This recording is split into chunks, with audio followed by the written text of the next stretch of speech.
Magandang hapon sa inyong lahat. Kami po ay pangkat una. Ang mga kahulugan ng economics. Ang economics ay nagmula sa salitang Greek, Griego na oikos, ibig sabihin bahay, at nomos, ay pamamahala kung pagsasamahin. Ito ay magiging oikonomiya, ibig sabihin ay pamamahala ng sambayanan. Napapalapakan dyan!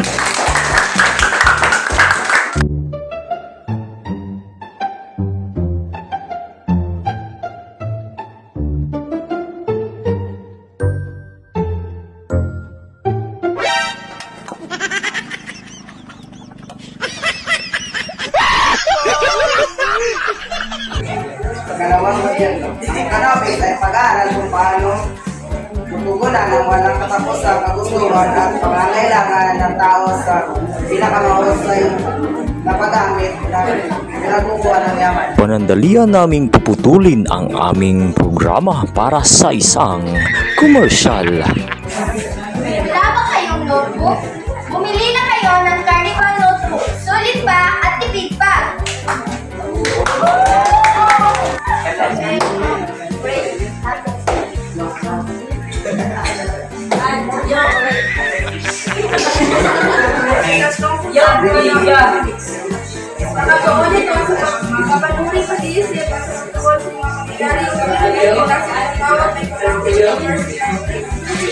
Wow! Sana all!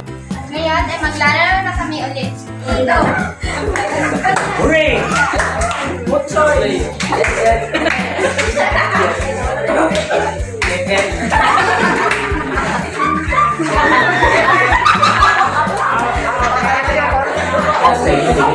Ay dapat na pagsimpo.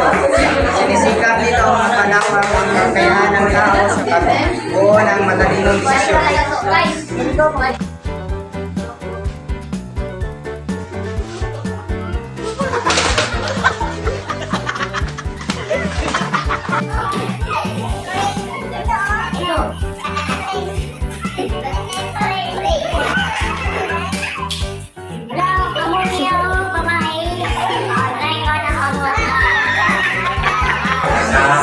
Sa pinakahuling economics, pangunahin na unit ito ang pagtugon sa suliranin ng kapakita.